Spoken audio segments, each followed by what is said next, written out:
Antes de que cayera la primera gota de lluvia, Dios ya se había callado. Mientras el mundo comía, bebía, se casaba y se burlaba de Noé, el juicio ya estaba sellado. Ni un trueno, ni una plaga, ni un nuevo aviso, solo el sonido de las herramientas y el silencio del cielo. Pero, ¿qué pasó en los últimos 7 días antes del diluvio? ¿Por qué Dios mandó a Noé a entrar en el arca y esperó en silencio durante una semana? En este video entrarás en la etapa más oscura de la historia humana, el tiempo entre la misericordia y el juicio. Un silencio que no fue olvido, sino sentencia. Si sientes que Dios está en silencio hoy, tal vez esta historia te abra los ojos. Suscríbete ahora al canal, activa la campanita y acompáñame en este viaje, hasta el día en que el cielo gritó. En el 600 año de la vida de Noé, en una región aún verde donde los valles de Mesopotamia encontraban las colinas de Asiria, los días transcurrían con apariencia de normalidad. Los comerciantes cruzaban las ferias, los alfareros moldeaban sus vasijas y los niños jugaban bajo el sol fuerte. A simple vista, nada allí denunciaba que la tierra estuviera al borde del abismo. Era una generación entregada a sus propios deseos, acostumbrada al constante ruido de las ciudades, a la risa de las fiestas y a una libertad sin frenos. Aquella sociedad, fruto de siglos de autosuficiencia y alejamiento de los caminos del Creador, vivía como si fuera eterna. Pero había una tensión imperceptible en el aire, como si la tierra, en silencio, ya sintiera el peso de la sentencia a punto de caer.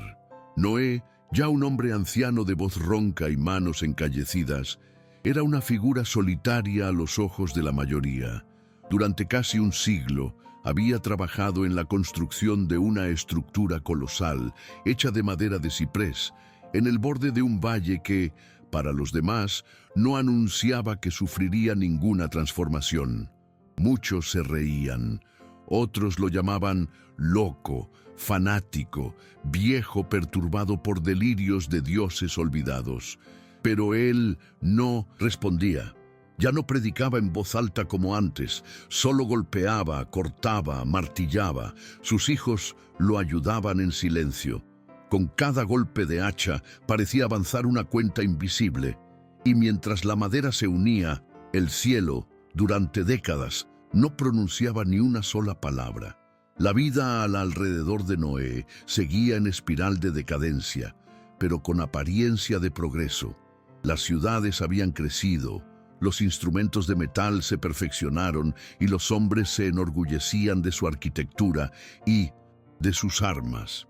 Era común ver desfiles militares en nombre de reyes que exigían adoración como deidades y sacerdotes que vendían promesas a cambio de sacrificios humanos. Los Nefilim, hijos de los antiguos gigantes, aún vivían entre los hombres, dominando territorios con brutalidad e imponiendo un orden basado en la fuerza y la lujuria. Había rituales nocturnos en los bosques, pactos secretos entre linajes y extrañas constelaciones trazadas en muros de piedra, símbolos que ni siquiera los más sabios lograban descifrar. Era una generación ahogada en su propia vanidad, que llamaba mal al bien y bien a la locura. Y en ese escenario, la figura de Noé y su arca representaban una afrenta silenciosa. El cielo, por su parte, parecía haber desistido de hablar. Habían pasado ya muchos años desde que Dios dio la orden. Ni un trueno, ni un ángel, ni una nueva palabra, solo silencio, pero un silencio que pesaba. No era el silencio común de una tarde tranquila. Era un tipo de vacío que parecía observar, medir, pesar. A veces, por la noche, algunos moradores decían sentir un malestar inexplicable, como si algo invisible los vigilase. Los más sensibles relataban sueños extraños, aguas negras que cubrían los campos, gritos amortiguados por olas y puertas cerradas que ya no podían abrirse. Pero los sueños se olvidaban con el amanecer. Los consejos de los mayores eran ignorados y las fiestas continuaban. Mientras tanto, Noé, aún en silencio, se convertía en una advertencia viviente. El anciano y su arca inconclusa bajo el cielo que ya no hablaba eran la única profecía que quedaba, y nadie quería escucharla. En aquella región, el 7º día antes de la lluvia comenzó como cualquier otro. El cielo estaba despejado, el viento templado y el suelo fértil. Los niños corrían por los senderos de tierra batida, los adultos negociaban en las ferias y los sacerdotes entonaban cánticos ante ídolos esculpidos en basalto negro. Pero un detalle escapaba a la rutina. La construcción del arca había sido concluida. El último clavija de madera fue fijada 3 días antes, y ahora Noé solo observaba. Ya no se oían los sonidos de las herramientas, solo el leve balanceo de las cuerdas y el sonido del viento entre las vigas. La estructura, gigantesca y desproporcionada al paisaje, llamaba la atención por su forma, como si hubiera sido moldeada para navegar por un mar que aún no existía. Algunos visitantes subían al valle solo para reírse frente a la embarcación. Otros dibujaban caricaturas de Noé en muros y piedras. Había quien vendía amuletos, diciendo proteger contra el agua que nunca vendrá. El sarcasmo se había convertido en comercio. Pero esa misma mañana, algo sutil e inquietante ocurrió. Sin ningún mandato visible, los animales comenzaron a llegar.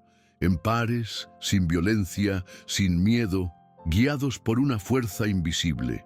Venían de diferentes partes, bajando por las colinas, cruzando los campos y emergiendo entre los árboles.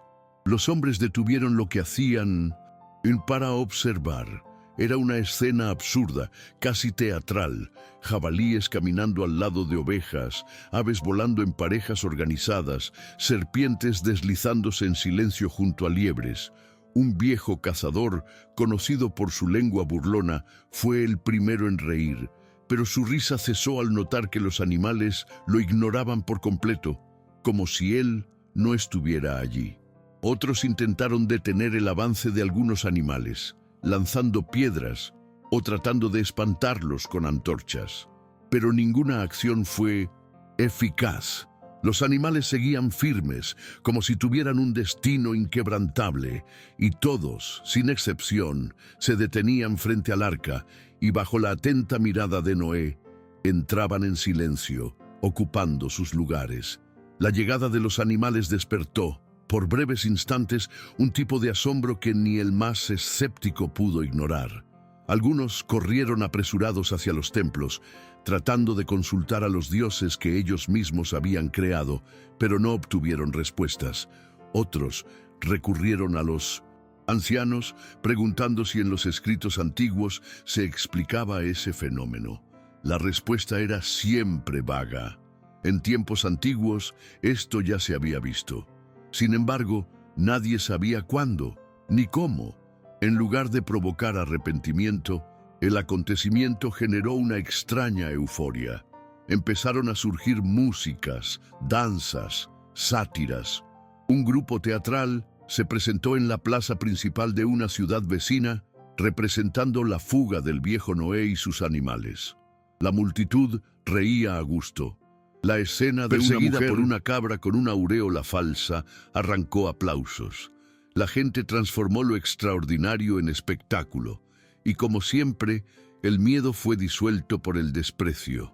Noé, por otro lado, no pronunciaba ni una sola palabra. Sus hijos, Sem, Cam y Jafé, se encargaban de los últimos preparativos bajo su atenta mirada. No necesitaba decir qué hacer. Sus ojos, profundos y cansados, lo comunicaban todo. Aquella tarde, después de que todas las criaturas se acomodaron, Noé subió por la rampa del arca con pasos lentos, apoyado en su bastón. Se detuvo en la entrada, miró a su alrededor y esperó. Su mujer y sus nueras vinieron enseguida detrás.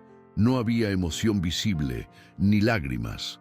Solo una aceptación resignada, como la de quien ya ha llorado lo suficiente en silencio. Y entonces, sin aviso, sin voz del cielo, sin el sonido de un trueno, la puerta comenzó a cerrarse, pesada, chirriante, movida por una fuerza invisible. La multitud que se había reunido allí por curiosidad observó sin entender.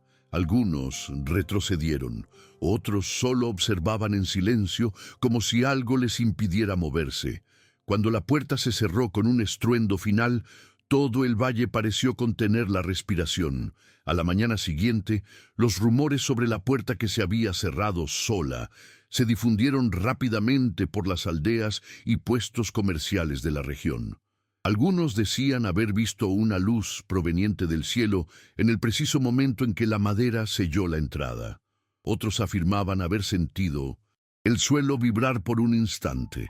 Pero el tiempo pasó, el sol salió como de costumbre y ni una gota cayó del cielo.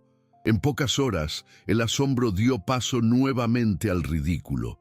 Se enviaron mensajeros para verificar si Noé realmente se había encerrado con los animales. Confirmaron que sí, nadie fue visto saliendo de la embarcación. Esto provocó nuevas risas. El viejo se encerró en una caja con serpientes y ratas, decían. Algunas personas acamparon alrededor del arca para esperar el gran diluvio y para hacer chistes. Montaron tiendas, cocinaron carnes, tocaron flautas. Familias enteras se reunieron como en un festival. El silencio de Dios parecía ser solo otra broma lista para ser consumida. Pero los cielos, ellos habían cambiado. No drásticamente, aún no. El azul permanecía, pero con un tono más opaco. Las nubes, aunque escasas, parecían flotar más bajas, como si presionaran el aire. Los animales del exterior mostraban comportamientos inquietos. Los perros aullaban en la noche. Las aves cambiaron sus rutas y manadas enteras evitaban acercarse a la ladera donde reposaba el arca. Los más ancianos empezaron a quedarse callados, observando el horizonte con un malestar que no sabían explicar. Uno de ellos, llamado Terede, hombre respetado por su conocimiento de las estaciones, notó algo extraño en el viento. Sopla del sur sin olor a arena y no trae semillas ni polen, murmuró. Era un detalle insignificante para los más jóvenes, pero perturbador para quien conocía los ritmos antiguos de la creación. El mundo estaba demasiado callado, y ese silencio, poco a poco, comenzaba a incomodar incluso a quienes se habían reído el día anterior. Al tercer día después del cierre del arca, una extraña quietud se apoderó de los campos. Los sonidos típicos de la vida cotidiana, el martilleo de las herramientas, el canto de los pastores, la risa de los niños, parecían amortiguados, como si el aire estuviera más denso. Hasta los insectos volaban a menor altura. Un calor húmedo y fuera de época cubrió la región, y una niebla tenue se cernía sobre el suelo por la mañana sin motivo aparente. En algunas ciudades se empezó a hablar de maldición, pero siempre en tono de broma. Los que acamparon alrededor del arca, ahora en número reducido, aún trataban de mantener el ambiente festivo. Sin embargo, ya no había música. El vino había perdido el gusto. Las risas se tornaron forzadas. Algunos, sin saber por qué, se marcharon al caer la tarde con un peso inexplicable en el pecho. La mirada de quienes se quedaron alternaba entre inquietud y desafío. Era como si quisieran probar a ellos mismos que nada sucedería. Mientras tanto, dentro del arca, ningún sonido se escapaba. Ningún movimiento era visible. Las pocas ventanas estaban cerradas, y quienes intentaban acercarse no lograban oír nada. Algunos de los más osados llegaron a golpear las paredes exteriores, gritar insultos o lanzar piedras. El arca no reaccionaba. Era como si se hubiera vuelto parte del mismo suelo, inmóvil, impenetrable, indiferente. Un hombre llamado Nir, líder de un clan del norte, decidió marcar lo que llamó la última vigilia. Mandó erigir antorchas en círculo alrededor de la embarcación y trajo a bailarinas y músicos para lo que consideraba la noche final del delirio del viejo constructor. A medianoche, en el apogeo de la celebración, Un viento repentino sopló desde el este, apagando la mitad de las llamas y haciendo temblar las tiendas.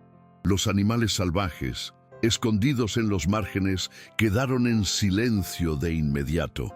El mismo Nir se quedó callado. Nadie pudo explicar de dónde vino el viento, y cuando cesó, no volvió a tocar instrumento alguno aquella noche. A la mañana del cuarto día, el cielo tenía una tonalidad gris inusual, como si una capa de polvo se hubiera mezclado con la luz del sol. No había nubes densas, ni señales obvias de lluvia, pero algo estaba diferente. El olor del aire había cambiado. Los pastores notaron que sus rebaños evitaban los pastos más abiertos. Algunos árboles frutales se habían marchitado durante la madrugada, como si el suelo se hubiera rehusado a alimentar sus raíces. La gente comenzó a inquietarse. Nir, el líder que se había burlado del arca, despertó con sangrado en los ojos sin haber golpeado o caído. Los curanderos no supieron explicarlo.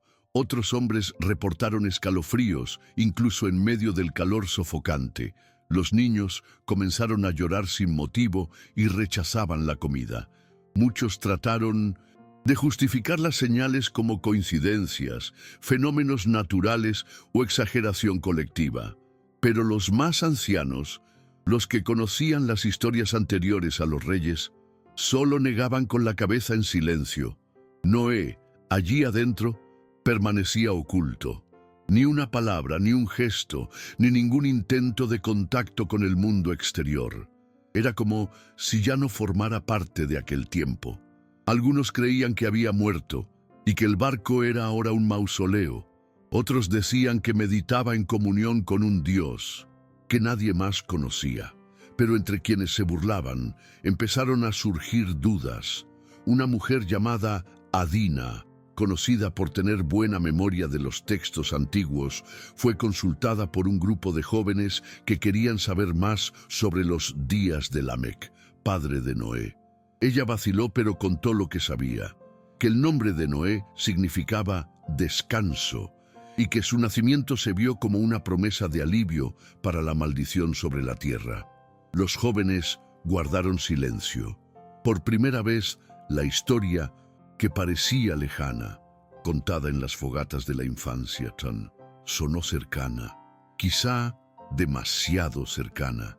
Al llegar el quinto día, el cielo amaneció cubierto por una niebla espesa que no se disipaba, aún bajo el calor del sol. No era fría como la bruma matutina, ni húmeda como los vapores de los pantanos. Era densa, lechosa e inmóvil. Los animales domésticos se negaban a salir de sus refugios. Los gallos no cantaron, y había un extraño silencio en los pueblos, como si al mismo tiempo hubiera dudado. Un niño, hijo de un cazador de la región sur, corrió por los senderos en pánico diciendo que había visto los ojos del cielo parpadeando. Nadie entendió, pero el relato se esparció rápidamente. El temor volvió a crecer. Algunos buscaron refugio en cuevas, otros consultaron a sacerdotes exigiendo respuestas. Pero las estatuas en los templos parecían aún más frías y los sacerdotes mudos. Uno de ellos, al intentar encender una llama ritual, vio el fuego apagarse sin viento, y eso fue suficiente para que huyera, abandonando su altar. Por la noche, los sonidos comenzaron, graves, constantes, como un murmullo que venía desde el subsuelo. No eran terremotos, la tierra no temblaba, pero quien se acostaba en el suelo oía un crujido profundo, como si piedras gigantes se arrastraran bajo la corteza. Algunos creyeron que eran ríos subterráneos, otros dijeron oír voces dentro del sonido, cánticos antiguos en lenguas que nadie más hablaba. Un viejo vidente de nombre Zafir, que hacía mucho se había quedado ciego, se levantó de su aislamiento y caminó solo hacia la ladera del arca. Se detuvo frente a ella y cayó de rodillas. Lloró. Sus palabras fueron oídas por algunos. Vi, él me mostró, es como en los días de Enoc. Y entonces, sin terminar la frase, se desplomó en el suelo. Murió antes del amanecer. Su cuerpo fue dejado allí, al lado de la rampa. Nadie tuvo el valor de tocarlo. Por primera vez, el miedo superó a la burla. La gente comenzó a abandonar el valle. Ya era tarde, pero el cielo, aunque aún no se había abierto, parecía observarlos con unos ojos que ya no parpadeaban. A la mañana del sexto día, el sol no surgió como en los días anteriores. Apareció difuso, oscurecido por una espesa capa de nubes negras que cubrían el cielo de horizonte a horizonte. No había lluvia, solo un peso opresivo en el aire, como si la propia atmósfera se hubiera espeso. La luz era gris y sin vida. Las sombras habían desaparecido. El tiempo parecía suspendido, sin viento, sin canto de aves, sin ninguna señal de movimiento natural. El valle, antes bullicioso, estaba sumido en un silencio profundo y hostil. Las personas que aún permanecían allí ya no reían. Algunos intentaban rezar, otros simplemente miraban al cielo, como si esperaran que éste se abriera en cualquier instante. Noé y su familia permanecían invisibles dentro del arca. Ni se oía un paso o el ruido de algún animal. Todo parecía contenido, en espera, como un aliento retenido por el universo. Fue entonces cuando las aves comenzaron a desaparecer. Primero los cuervos, luego las garzas, las palomas y los pequeños gorriones que aún resistían en las ramas de los árboles. Volaron hacia el este en bandadas, como si obedecieran a un llamado inaplazable. Los más atentos lo notaron. Una mujer, llamada Elanit, señaló al cielo con los ojos muy abiertos y murmuró: «Están huyendo». El pánico se extendió como pólvora. Familias enteras abandonaron sus casas. Algunos cayeron de rodillas y suplicaron piedad a cualquier deidad que escuchara. Otros, tomados por la locura, corrían en círculos o gritaban en busca de respuestas. Había quienes intentaron golpear la puerta del arca, ahora sellada desde hacía casi una semana, pero no se abrió. Ni Noé respondió. Una multitud se reunió alrededor de la embarcación, suplicando, llorando, ofreciendo presentes, tratando de regatear con el silencio. Pero el cielo permaneció callado, la madera inmóvil, y el tiempo estaba casi al final. El séptimo día amaneció con una oscuridad inusual. Era como si el sol no hubiera logrado romper las espesas nubes y una penumbra constante cubriera toda la región desde antes del alba. No era noche, ni siquiera día. El tiempo había perdido su forma. El viento volvió a soplar, pero no refrescaba. Traía consigo un olor extraño, una mezcla de tierra mojada, azufre y humedad antigua, como si algo muy antiguo estuviera siendo removido bajo la superficie. Los animales que quedaban en tierra firme aullaban o corrían sin dirección. Las personas, que ahora eran muy pocas, permanecían alrededor del arca como fantasmas. Ropas desgarradas, ojos hundidos, piel sudorosa. Algunos aún esperaban perdón, otros simplemente aguardaban el fin. Ese día nadie habló en voz alta. Hasta los más insensatos habían sido vencidos por el silencio.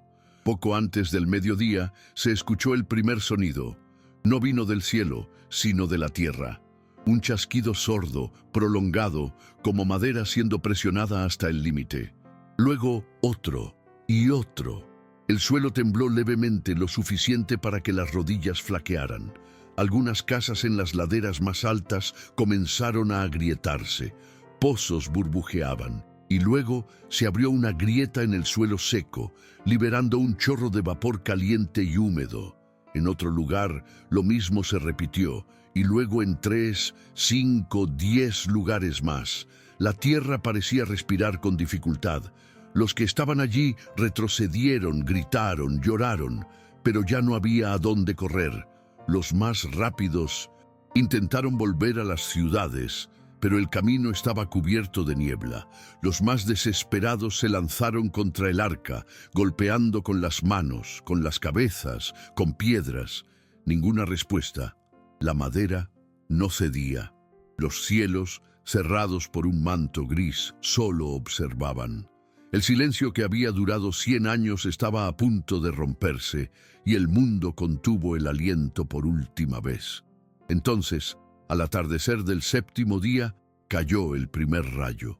No fue precedido por relámpago visible ni por ¡truenos! Descendió abrupto como una cuchilla de luz cortando los cielos. Impactó una higueruela aislada en la ladera, partiéndola en dos e incendiando sus raíces. El fuego no se extendió. Ardió en silencio, como una antorcha inmóvil. Poco después, el sonido rompió el cielo. Un estruendo seco, profundo, que reverberó como un grito enterrado hace milenios. Las nubes se movieron con velocidad anormal, girando en círculos sobre el arca. Un vendaval levantó polvo, hizo volar tiendas, derribó árboles. Los hombres, ya en llanto, cayeron de rodillas. La atmósfera parecía gemir. El primer golpeteo fue sutil. Pequeñas gotas dispersas, calientes, pesadas, golpeaban la tierra como martillos, abriendo pequeños cráteres en el polvo seco. Alguien gritó: «Es solo una lluvia», pero nadie creyó. Todos sabían que esa lluvia no era común. Minutos después, las gotas se transformaron en chorros. El agua caía con furia, como si hubiera sido represada por eras y ahora rompiera las puertas del firmamento. El suelo, reseco por siglos de soberbia, no absorbía, escupía el agua de vuelta formando charcos instantáneos que se unían en torrentes. Los ríos desbordaron en menos de una hora. Las laderas comenzaron a derrumbarse. La gente corría en todas direcciones, tratando de escalar, huir, cavar la entrada del arca. Pero la puerta, sellada días antes, permanecía inerte. Los gritos se mezclaban con los truenos, y entonces, como si la misma tierra se hubiera rendido, los abismos se abrieron.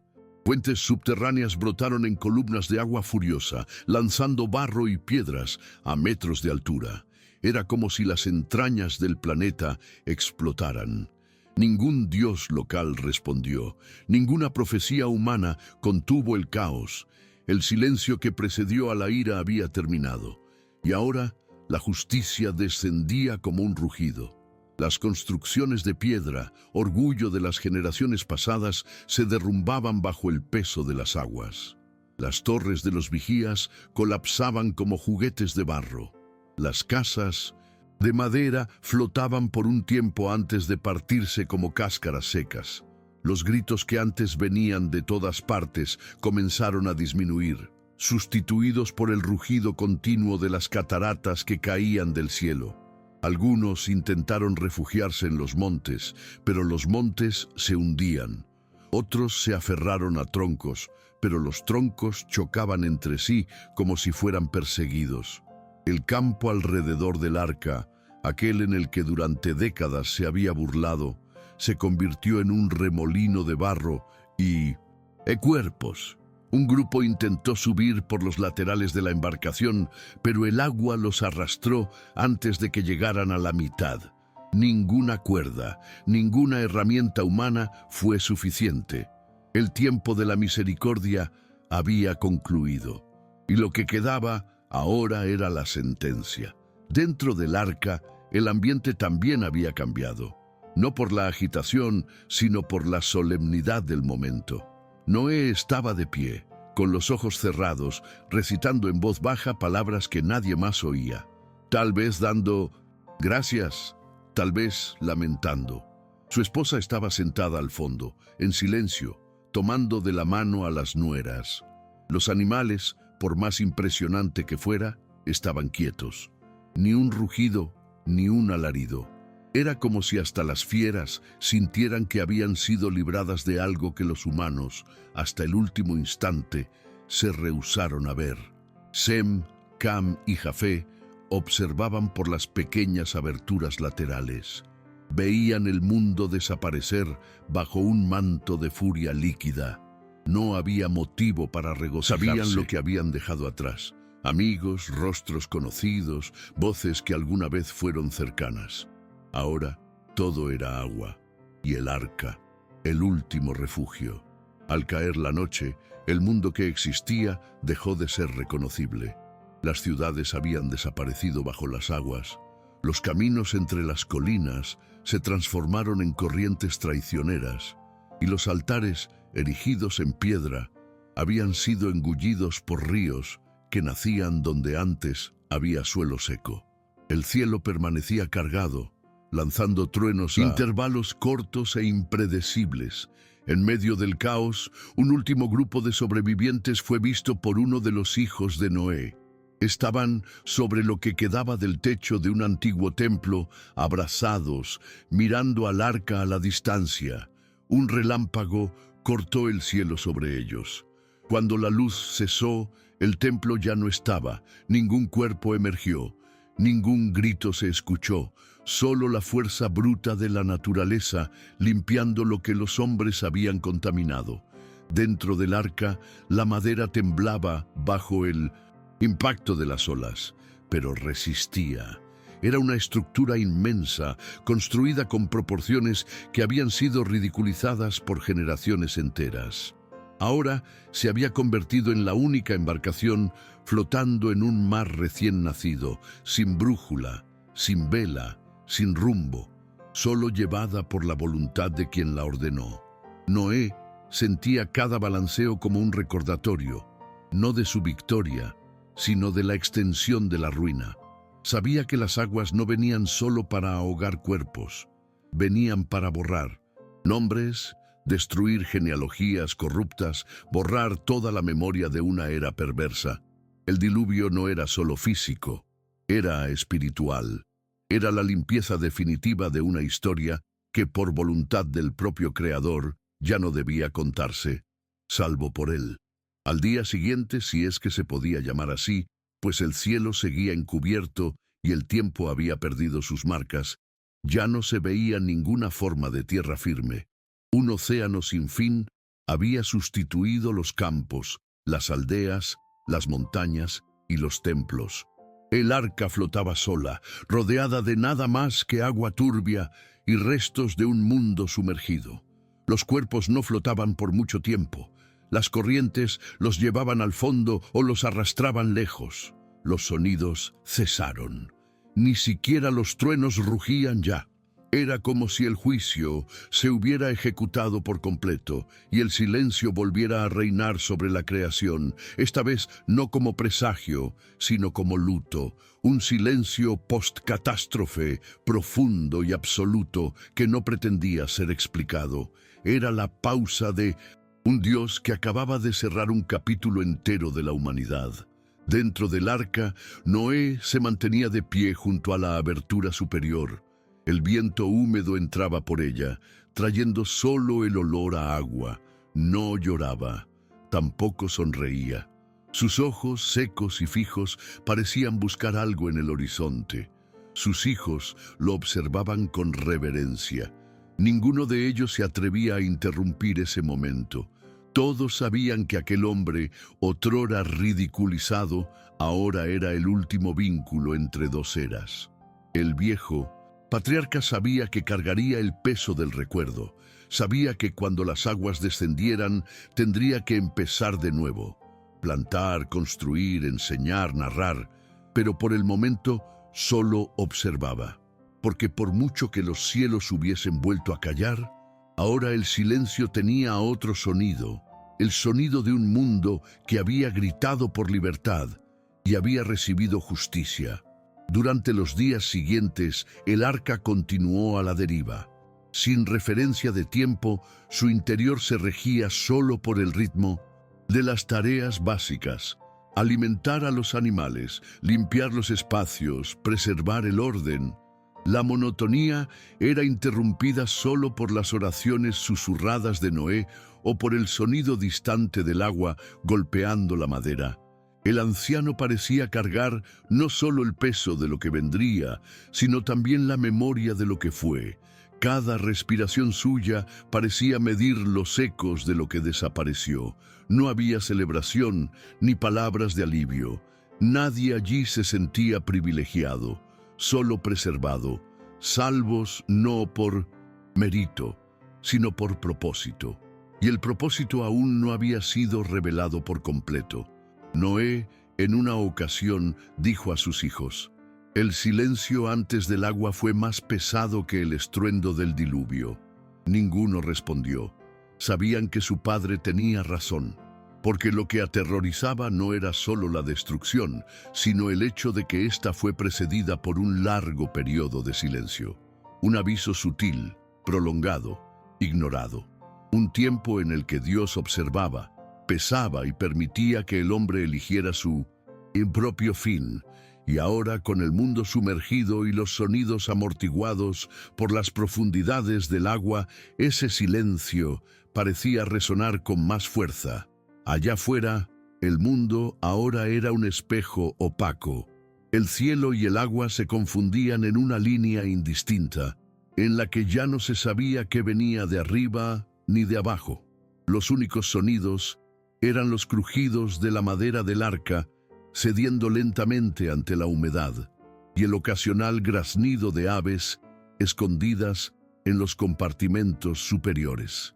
Mentalmente, Noé cada día registraba, incluso sin sol o estrellas para contarlos, confiaba solo en la memoria y en la fe. Y mientras el silencio se convertía en el nuevo entorno de la creación, algo maduraba dentro de él.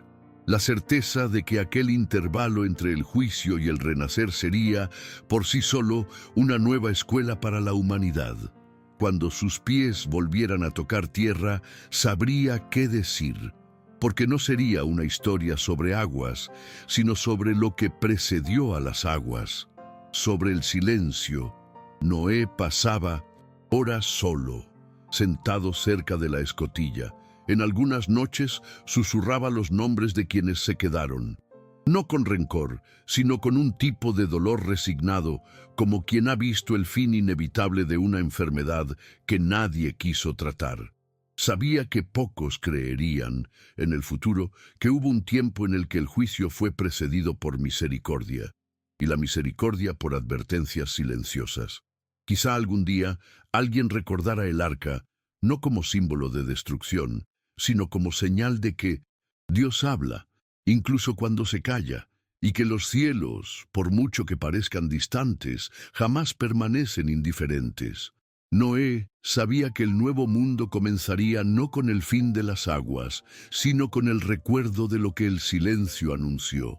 Cuando finalmente la lluvia cesó y el rugido de las fuentes subterráneas fue reemplazado por el sonido calmado del agua asentándose, el arca permaneció inmóvil por días. No se dio ningún mandato, no se envió ninguna señal visible. El silencio había retornado, pero ahora con otra naturaleza, ya no como una espera, sino como una huella. El mundo fue lavado, pero también sepultado. Noé permanecía en oración, con sus rodillas desgastadas por el tiempo y por años de súplica. Sabía que el tiempo de la espera aún no había terminado. El Creador que ordenó la construcción del arca también indicaría cuándo era momento de salir. Pero ahora, a su alrededor, reinaba la paciencia y la escucha. Aquel que habló con truenos y calló durante 100 años, ahora observaba. Y Noé, fiel a la voz que ya no oía, seguía vigilando el horizonte aun cuando todo parecía aún un mar. En ese nuevo silencio ya no había más burlones. No había comercio, ni danzas, ni celebraciones. Solo había una familia, una embarcación y una historia. Una historia que comenzaría a contarse cuando la tierra surgiera de nuevo. Pero lo que sellaba aquel tiempo no era el sonido de las aguas, ni el peso de la destrucción. Era el recuerdo de lo que vino antes. De los años de aviso ignorado, los días comunes que precedieron lo extraordinario, de la aparente normalidad que ocultaba la sentencia. Noé sabía que el verdadero juicio no comenzó con la lluvia. Comenzó cuando Dios dejó de hablar. Y entonces, cuando el tiempo finalmente se completó, una nueva luz atravesó el cielo. No era el mismo resplandor de antes. En ella había una tonalidad dorada, como si el mismo firmamento hubiera sido purificado. Las aguas, poco a poco, empezaron a descender, revelando las sombras de montes distantes. El arca tocó tierra con un crujido seco, y por un momento todo quedó quieto. No hubo prisa, no hubo huida. Noé, con las manos temblorosas, se levantó y agradeció en silencio. La puerta, hasta entonces sellada, se abrió sola, como si el mismo Dios dijera: ahora. Los animales empezaron a salir uno a uno, marchando en paz como habían llegado. Y entonces Noé, con sus pies cansados, pisó la tierra encharcada.